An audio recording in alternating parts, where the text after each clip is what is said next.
Hello dear tenth class students. आज हम जो आपकी आईटी की बुक है, कंप्यूटर साइंस की बुक, उसका जो सेकंड चैप्टर है उसे आज हम पढ़ेंगे। फर्स्ट चैप्टर हमारा कंप्लीट हो चुका, उसका होमवर्क मैंने आपको दे दिया और आप लोगों ने उसको कर भी लिया है, और जिन्होंने नहीं किया वो उस होमवर्क को कंप्लीट कर लें। तो आज हमारा सेकंड चैप्टर है नेटवर्क एंड इंटरनेट कंसेप्ट्स, क्या होता है। तो इसमें पहला जो हमारा टॉपिक है वो है what is a network. Network क्या होता है, तो इसको आप लोगों को ध्यान से सुनना है, समझना है। और अगर आपको कोई प्रॉब्लम आए तो आपने मुझे मैसेज के थ्रू या व्हाट्सएप के मैसेज के थ्रू या फिर कॉल के थ्रू आपने मुझे बताना है। अब देखिए, at home your computer might be connected to its own printer and scanner. This works well as you are the only person who will be using them, but you must have noticed that much of the time through they probably are not being used and just lie idle. आप लोगों ने देखा होगा कि आपके घर में मान लीजिए कंप्यूटर है, और कंप्यूटर आपके घर में है तो आप और अपने कंप्यूटर को आपने किसी प्रिंटर से या स्कैनर से कनेक्टेड कर रखा है, और आपका इसमें कोई शक नहीं कि आपका कंप्यूटर जो आपका प्रिंटर या स्कैनर है वो अच्छी तरह से काम कर रहा होगा। क्यों काम कर रहा है अच्छी तरह से? क्योंकि आप उसको बहुत कम यूज़ करते हैं, हफ्ते में एक बार या दो बार, हर रोज़ तो यूज़ होता नहीं है। तो हफ्ते में एक या दो बार यूज़ होगा तो ज़्यादा बेटर तरीके से अपना कार्य वो करता रहता है, और काफ़ी लंबे समय तक वो ऐसे ही पड़ा रहता है। लेकिन एक ऐसा प्लेस जहाँ पर हमारे बहुत सारे कंप्यूटर आपस में कनेक्टेड होते हैं, जैसे कोई बैंक है, स्कूल है, बैंक है, या कोई और ऑफिस है, तो वहाँ पे हमारे पास मल्टीपल कंप्यूटर होते हैं, सैकड़ों कंप्यूटर होते हैं, और या फिर बहुत सारे कंप्यूटर होते हैं जो आपस में कनेक्टेड हो, जो कनेक्शन की बात हम बाद में जो मतलब वहाँ पे कंप्यूटर यूज़ हो रहे होते हैं, बहुत सारे कंप्यूटर होते हैं। तो अगर हमें सभी कंप्यूटरों के ऊपर अगर हमें प्रिंटर लगाना हो या स्कैनर लगाना हो तो क्या होगा, बहुत सारा खर्चा आ जाएगा, हमें बहुत सारे पैसे खर्च करने पड़ेंगे। तो एक एक कंप्यूटर के ऊपर अगर हमने एक प्रिंटर लगा दिया, सबका अलग इंडिविजुअल प्रिंटर या इंडिविजुअल स्कैनर अगर हमने लगा दिया, तो हमें हमारा बहुत सारा खर्चा हो जाता है उसके ऊपर। क्योंकि आप लोगों ने भी देखा होगा कि मान लीजिए किसी ऑफिस में या किसी स्कूल में अगर 20 कंप्यूटर रखे हुए हैं, और 20 कंप्यूटर के साथ 20 स्कैनर या 20 प्रिंटर लगे हुए, तो 20 प्रिंटर या 20 स्कैनर के ऊपर प्रिंट आउट थोड़ी होता है। प्रिंट आउट सिर्फ एक या दो के ऊपर ही होगा, बाकी सब बेकार में पड़े रहेंगे। तो बोलने का मतलब ये है कि वहाँ पर भी इतने सारे कंप्यूटर को जोड़ेंगे तो बहुत ज़्यादा खर्चा आ जाएगा। अब इससे बचने के लिए हम क्या करें? तो अब क्योंकि जैसे हमारे घरों में होता तो वैसे हमारे पास वहाँ पर भी प्रिंटर तो होता, वहाँ पे यूज़ डेली हो यूज़ होगा। किसी किसी ऑफिस में होता होगा जो हफ्ते में एक दो बार यूज़ होगा, लेकिन मतलब मैक्सिमम ऑफिस में प्रिंटर हर रोज़ यूज़ होता है।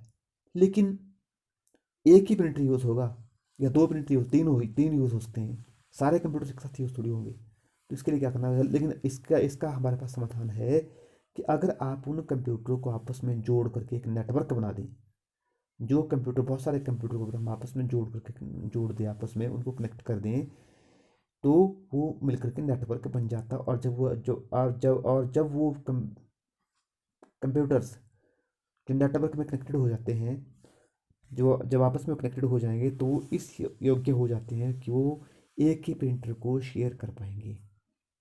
इसका मतलब हुआ कि हमें ज़्यादा पैसा खर्च करना पड़ेगा एक खरीदने के लिए, एक बेटर क्वालिटी का प्रिंटर आप खरीदेंगे, और जो प्रिंटर होगा वो, ताकि वो ज़्यादा समय, लंबे समय तक चलेगा। तो अब हम जो, क्योंकि हम मैं बात कर रहा था, now this one computer can be shared among a number of computers if they are interconnected computers form the computer network।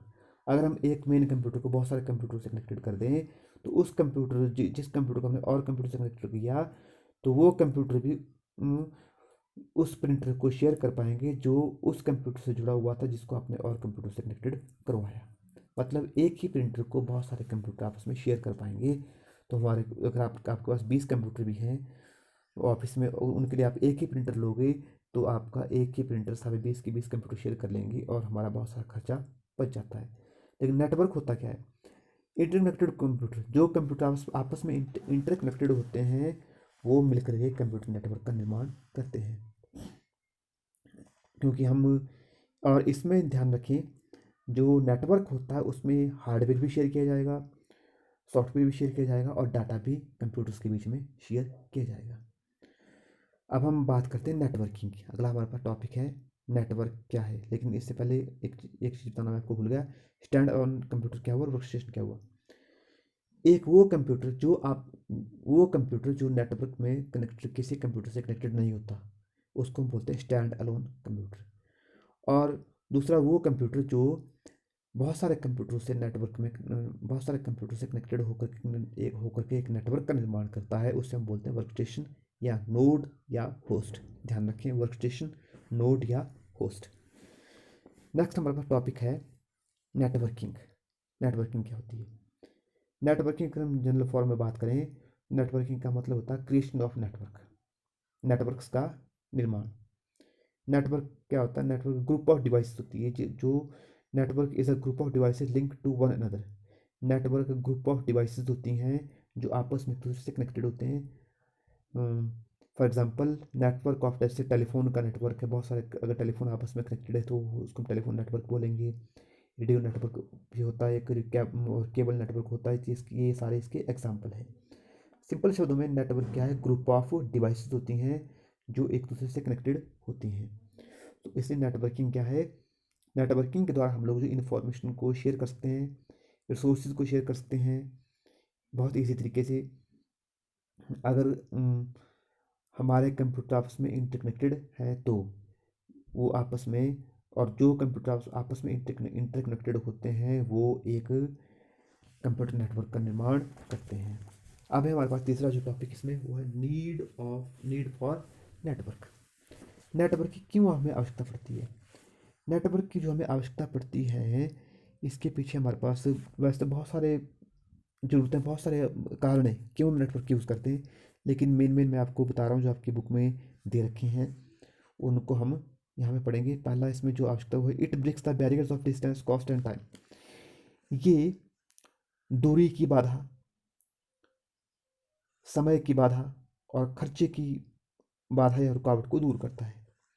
क्योंकि नेटवर्क अगर हमारे पास सारे कंप्यूटर, सारी डिवाइस अगर आपस में हमारे पास कनेक्टेड हैं, तो आपको क्या करना पड़ेगा? आपको आप इजीली कम्युनिकेट कर पाएंगे, भले ही आप दुनिया के वर्ल्ड के किसी भी कोने में हो। ठीक है, तो दो फ्रेंड या तीन फ्रेंड, दो या थ्री फ्रेंड्स जो अगर आपस में वर्ल्ड के किसी भी कोने में हो, अलग अलग कंट्रीज़ में हो, तो वो आपस में वो ईजिली कम्युनिकेट कर पाएंगे नेटवर्क की बदौलत। और कम से कम कीमत में इसमें खर्चा बहुत कम आता है। और दूसरी बात, ये कम से कम समय में, किसी भी समय आप अपने मित्रों के साथ आप कनेक्टेड हो सकते हो। दूसरी बात है, it is very cost effective as compare to telephone network. अगर टेलीफोन नेटवर्क की इसकी बात करें तो ये बहुत ही सस्ता होता है। इसका मैं आपको एग्जांपल दे रहा हूँ। जैसे मान लीजिए आपने मोबाइल में नेट पैक डाला, नेट पैक आपने डाल दिया 400 रुपीज़ का। अब 400 रुपीज़ का जितने का भी होगा आपने डाल दिया। तो अब नेट पैक में आपको मान लीजिए मिल जाता है कि आप 1 महीना तक आप अनलिमिटेड या फिर 1.5 GB डाटा आप यूज़ कर रहे हो तो प्रतिदिन।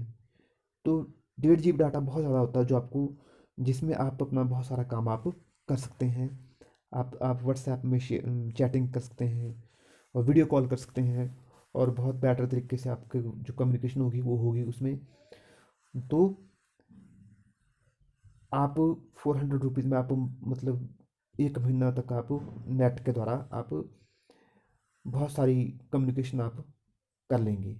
लेकिन अगर आप इस 400 नेट पैक की को छोड़ करके आप वहाँ पे टॉक टाइम डालते हैं, टॉक टाइम ही डाल जिसमें आपको टॉक टाइम ही मिलता है 400 रुपीज़ का, तो आप क्या करेंगे? सिर्फ आपका जो डाटा है, जो आपकी जो आपके पैसे हैं, वो सिर्फ आपके 1 हफ्ते के अंदर ही ख़त्म हो जाएंगे। क्योंकि जैसे आप कॉल करेंगे वहाँ पे आपका मीटर चलना शुरू हो जाता है कि आप इतने रुपीज़ खर्च कर दिए, अब इतने रुपीज़ आपके पास बचे हैं। तो इसकी अगर हम बात करें तो ये कॉस्ट इफेक्टिव होता है नेटवर्क, इसलिए हम इसका यूज़ करते हैं। उसके बाद है all type of data, that is किसी भी प्रकार का डाटा जो उसको आप ट्रांसमिट कर सकते हैं।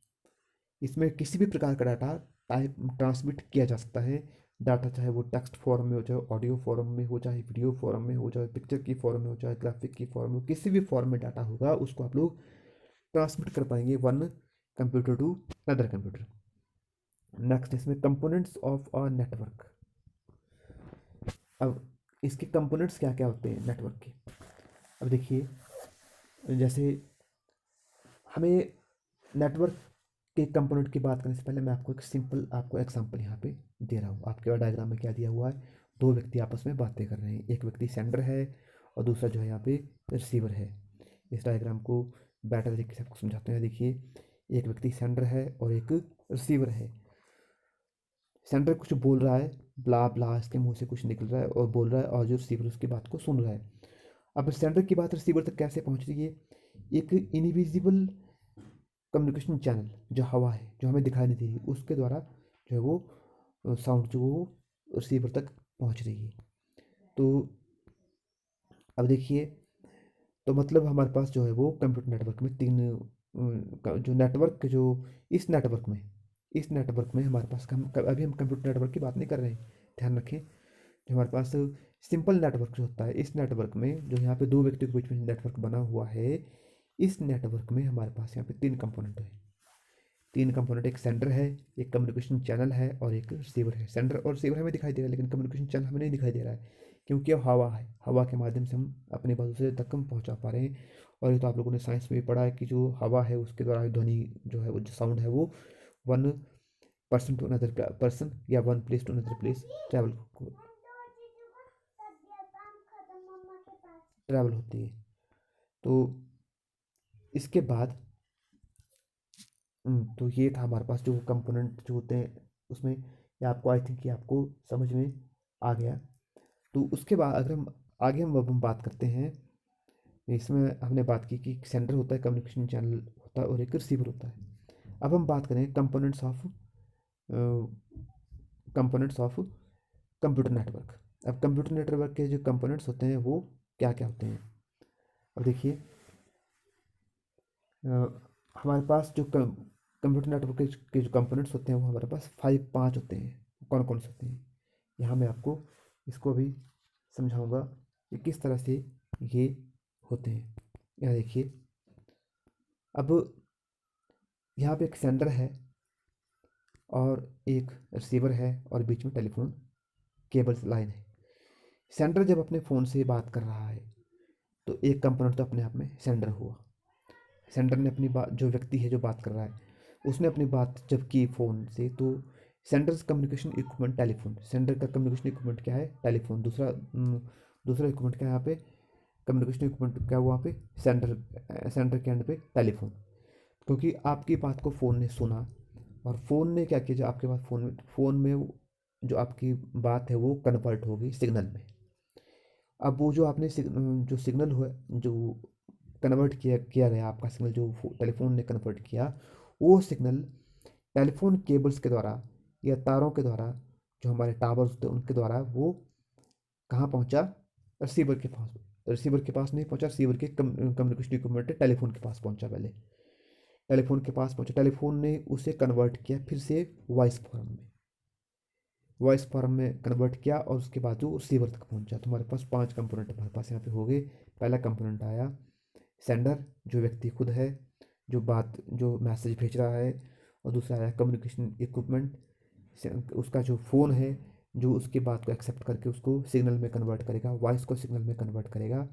और फिर वो जो सिग्नल है वो communication channel, telephone cable, telephone के तारों के द्वारा, जो यहाँ पे देखिए इस फिगर में खंभों से में जो तारें लटकी हुई टेलीफोन के तारों के द्वारा वो सिग्नल जा रहा है, ट्रैवल हो रहा है। कहाँ तक ट्रैवल होएगा वो ट्रैवल होगा रिसीवर के फ़ोन तक। तो जो कम्युनिकेशन चैनल है हमारे पास, वहाँ पे टेलीफोन की तारें हैं, ये हमारे पास तीसरा कंपोनेंट हुआ। और फोर्थ कंपोनेंट हुआ जो रिसीवर का जो फ़ोन है, क्योंकि रिसीवर के फ़ोन के पास वो चीज़ आई और रिसीवर के फ़ोन ने क्या किया, उस सिग्नल को फिर से वॉइस फॉर्म में कन्वर्ट कर दिया। और वॉइस जो रिसीवर फ़ोन उठाएगा, रिसीवर के पास सिग्नल ले जाएगा, रिसीवर के पास सिर्फ वॉइस ही जाएगी, जैसी वो सेंडर से चली थी, सेंडर के साइड से जैसी वॉइस चलती वैसी वो रिसीवर के पास पहुंच जाएगी। तो ये हमारे पास पांच कंपोनेंट होते हैं इसके, सेंडर, कम्युनिकेशन इक्विपमेंट, दूसरा और तीसरा कम्युनिकेशन चैनल, उसके बाद communication equipment at receivers end, उसके बाद रिसीवर। तो ये 5 कंपोनेंट होते हैं कंप्यूटर नेटवर्क के। तो मैं इसके साथ ही मैं आज के लिए आपको इतना ही काफ़ी है। आई थिंक आपको ये टॉपिक समझ में आया होगा। अगर आपको नहीं पता चला होगा तो आपने मुझे बताना इसके बारे में। Okay, thank you very much.